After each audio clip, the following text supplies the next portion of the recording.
بسم اللہ الرحمن الرحیم۔ السلام علیکم۔ اسپرٹ آف اسلام چینل میں ایک بار پھر خوش آمدید۔ عزیز طلبہ، آج کی کلاس میں ہم سندھ بورڈ کی 11ویں جماعت کی اسلامیات کے لیکچرز کے سلسلے میں کتاب میں موجود باب صوم، موضوعاتی مطالعہ حصہ دال، اخلاق و آداب کے سبق، اسلامی اخوت کے بارے میں تفصیل سے پڑھیں گے اور اسے آسان الفاظ میں سمجھیں گے، اور اس سے اگلی ویڈیو میں ہم اس سبق کے مشقی سوالات کو کور کریں گے۔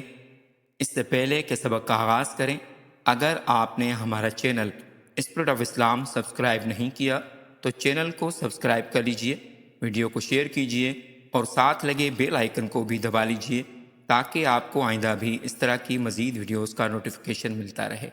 چلیے چلتے ہیں سبق کی طرف۔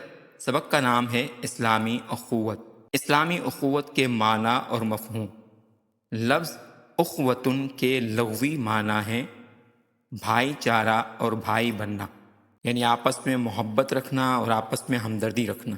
اخوت سے مراد یہ ہے کہ انسان دوسرے انسان کو اپنا بھائی سمجھے، اس کے ساتھ محبت، خیر خواہی اور تعاون کا رویہ رکھے، یعنی معاشرے میں نفرت کی بجائے محبت اور اتحاد پیدا ہو جائے۔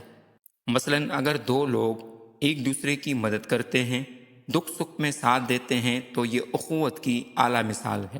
آگے فرماتے ہیں لفظ مواخات بھی انہی معنوں میں آتا ہے جس کا مطلب ہے ایک دوسرے کا بھائی بننا، یعنی باقاعدہ طور پر دو افراد کو بھائی کے رشتے میں جوڑ دینا۔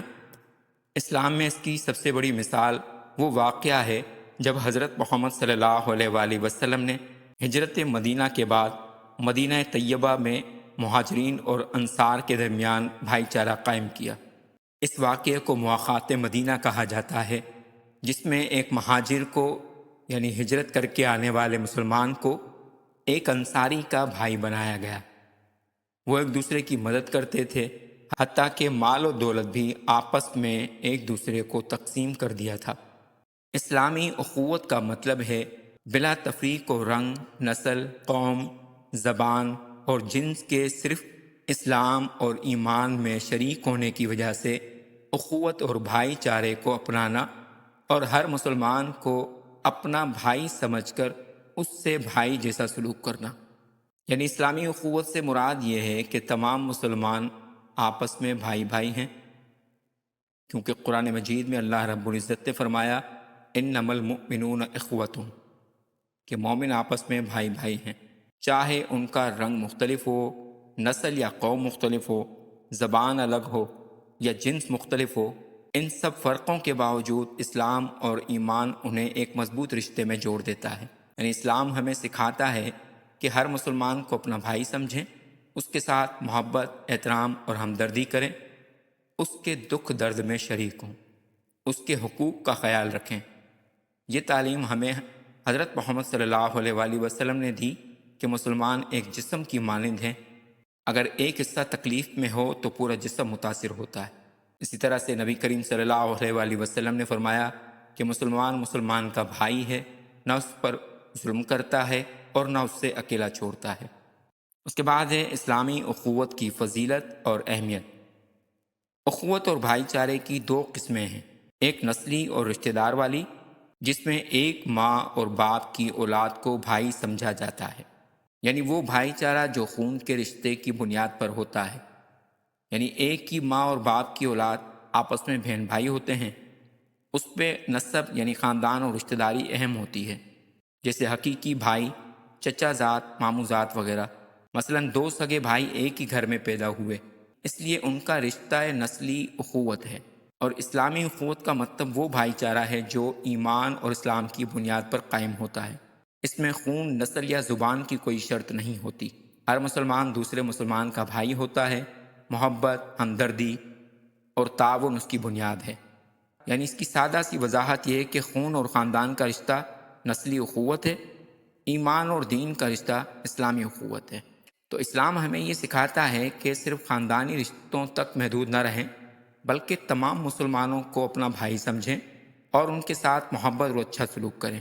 جبکہ دوسرا بھائی چارہ ایمان اور اسلام کے تعلق کی وجہ سے ہوتا ہے۔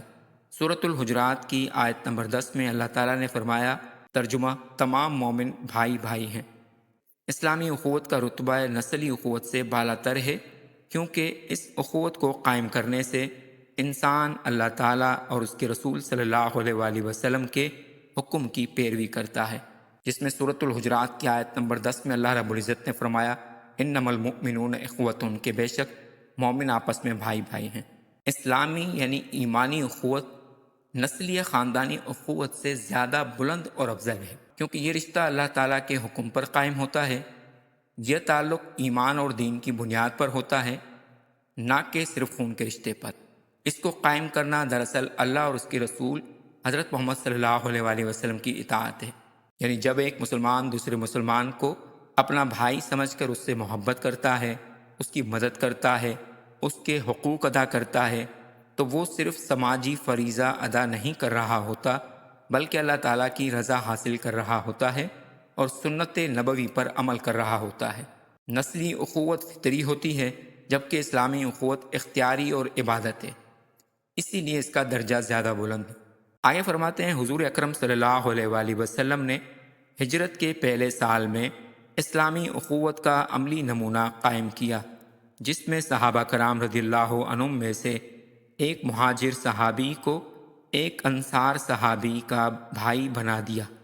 آپ صلی اللہ علیہ وآلہ وسلم نے ان کے درمیان جو رشتہ قائم کیا وہ تمام صحابہ کرام رضی اللہ عنہم کو پیارا تھا، اور انصار صحابہ اپنے مالی طور پر کمزور اسلامی بھائیوں کو اپنے بھائیوں سے زیادہ عزیز رکھتے تھے۔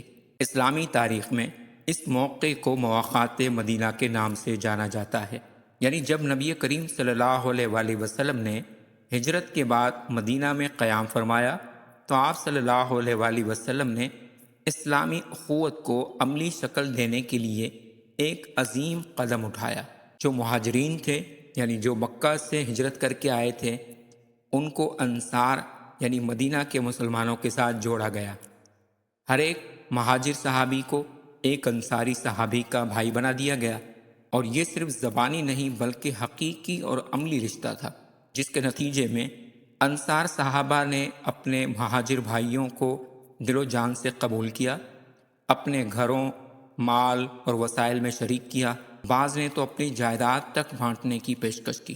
وہ اپنے اسلامی بھائیوں کو اپنے سگے بھائیوں سے بھی زیادہ عزیز رکھتے تھے۔ تو یہ اس بات کی روشن مثال ہے کہ اسلامی اخوت صرف باتوں تک محدود نہیں بلکہ عملی قربانی، محبت اور ایثار کا تقاضا کرتی ہے۔ جب کوئی شخص اسلام میں داخل ہوتا ہے تو وہ اس اسلامی اخوت کے دھاگے میں بن جاتا ہے، اور اللہ تعالیٰ اور سیدنا حضرت محمد رسول اللہ خاتم النبیین صلی اللہ علیہ وآلہ وسلم کی طرف سے مسلمانوں کے ساتھ بہتر تعلقات قائم کرنے اور خیر خواہی کی نصیحتیں اس پر لاگو ہو جاتی ہیں۔ یعنی جب کوئی شخص اسلام قبول کرتا ہے تو وہ فوراً ہی اسلامی اخوت کے مضبوط رشتے میں بن جاتا ہے۔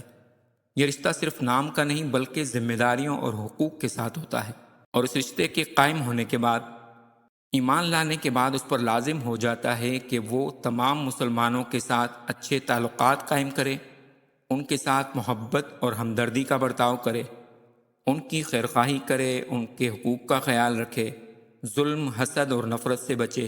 یہ تمام تعلیمات ہمیں اللہ تعالیٰ اور اللہ کے رسول صلی اللہ علیہ وآلہ وسلم کی طرف سے دی گئی ہیں تاکہ ایک مضبوط، پرامن اور متحد معاشرہ قائم ہو۔ آپ صلی اللہ علیہ وآلہ وسلم نے فرمایا، کسی مومن کے لیے یہ مناسب نہیں کہ وہ اپنے مومن بھائی سے 3 دن سے زیادہ بات چیت کرنے سے گریز کرے، اور اس کی خیرخواہی کرنے کے بجائے اسے بے یار و مددگار چھوڑ دے۔ عزیز طلبہ، اس کو یوں سمجھ لیتے ہیں کہ حدیث پاک میں ہے کہ نبی کریم صلی اللہ علیہ وآلہ وسلم نے فرمایا، کسی مسلمان کے لیے جائز نہیں کہ وہ اپنے مسلمان بھائی سے 3 دن سے زیادہ قطع تعلق یعنی ناراضگی رکھے۔ یعنی اگر 2 مسلمانوں کے درمیان ناراضگی ہو جائے تو وہ زیادہ سے زیادہ 3 دن تک رہ سکتی ہے، اس کے بعد صلح کرنا، بات چیت شروع کرنا اور تعلق بحال کرنا ضروری ہے، کیونکہ اسلام ہمیں یہ سکھاتا ہے کہ بھائی چارہ قائم رکھیں، دلوں میں نفرت نہ رکھیں، ایک دوسرے کو معاف کریں اور خیر خواہی کا جذبہ اپنائیں۔ کسی مسلمان کو نظر انداز کرنا یا اسے بے یار و مددگار چھوڑ دینا اسلامی اخوت کے خلاف ہے۔ حدیث میں بھی یہ بتایا گیا کہ بہتر انسان وہ ہے جو پہل کر کے سلام کرے اور صلح کرے۔ آگے فرماتے ہیں کہ مسلمان مسلمان کا بھائی ہے، وہ نہ اس سے خیانت کرتا ہے، نہ اس سے جھوٹ بولتا ہے، نہ اس کی تذلیل کرتا ہے۔ یعنی اس حدیث میں مسلمانوں کے باہمی تعلقات کے لیے 4 اہم اصول بیان کیے گئے ہیں۔ پہلے نمبر پر خیانت، یعنی مسلمان اپنے بھائی کے ساتھ دھوکہ یا بے ایمانی نہیں کرتا۔ دوسرے نمبر پر جھوٹ، یعنی مسلمان سچائی کو اپناتا ہے اور غلط بات سے بچتا ہے۔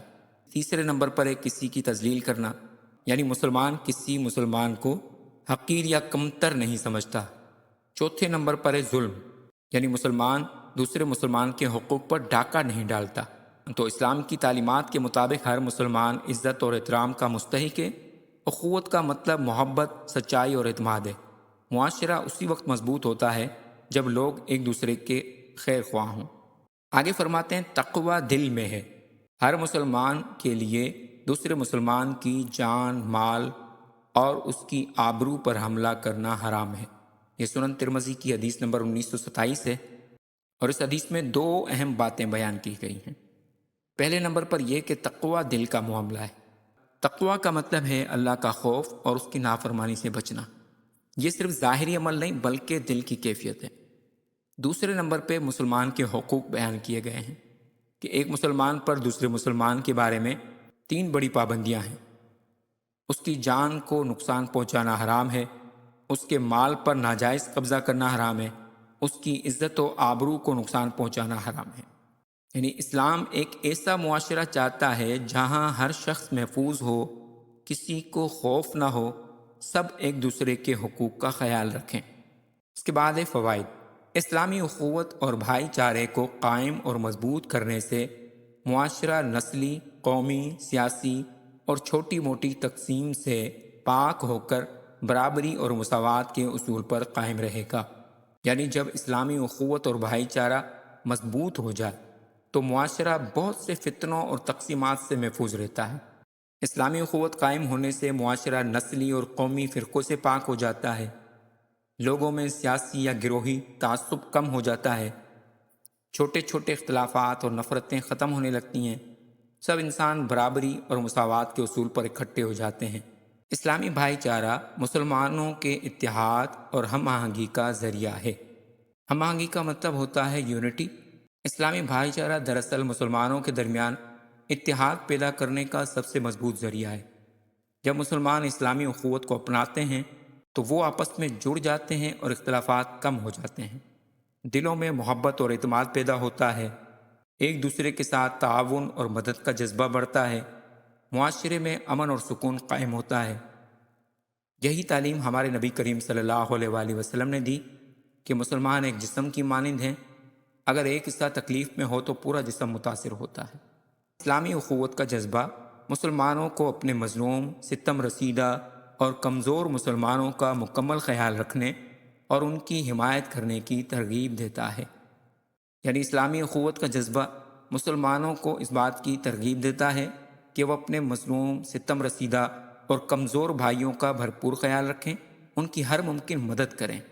جب حقیقی اسلامی اخوت دل میں پیدا ہوتی ہے تو مسلمان مظلوم کے ساتھ کھڑا ہوتا ہے، کمزور کی مدد اور حفاظت کرتا ہے، ضرورت مند کی مالی اور اخلاقی مدد کرتا ہے، ظلم و ستم کے خلاف آواز اٹھاتا ہے۔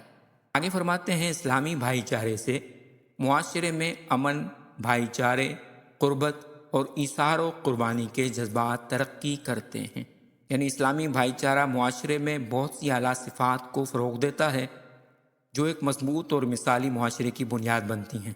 جب اسلامی اخوت مضبوط ہوتی ہے تو معاشرے میں امن و سکون قائم ہوتا ہے، لوگوں کے درمیان محبت اور بھائی چارہ بڑھتا ہے، دلوں میں قربت اور اپنائیت پیدا ہوتی ہے، افراد میں ایثار اور قربانی کا جذبہ پیدا ہوتا ہے، یعنی دوسروں کو اپنے اوپر ترجیح دیا جاتا ہے۔ یہی تعلیم نبی کریم صلی اللہ علیہ وآلہ وسلم نے دی کہ مسلمان ایک دوسرے کے لیے رحمت اور سہارا بنے، ایک دوسرے کے دکھ درد میں شریک ہوں، کیونکہ اسلامی بھائی چارہ ایک ایسا نظام ہے جو دلوں کو جوڑتا ہے، معاشرے کو مضبوط بناتا ہے اور انسانوں میں اعلیٰ اخلاق پیدا کرتا ہے۔ عزیز طلبہ، امید ہے کہ آپ کو آج کا لیکچر پسند آیا ہوگا۔ اگر آپ کو لیکچر پسند آیا تو چینل کو سبسکرائب کر لیجئے اور بیل آئیکن کو بھی دبا لیجئے تاکہ آپ کو آئندہ بھی اس طرح کے مزید لیکچرز ملتے رہیں۔ ملتے ہیں اگلے لیکچر میں، تب تک والسلام علیکم ورحمۃ اللہ وبرکاتہ۔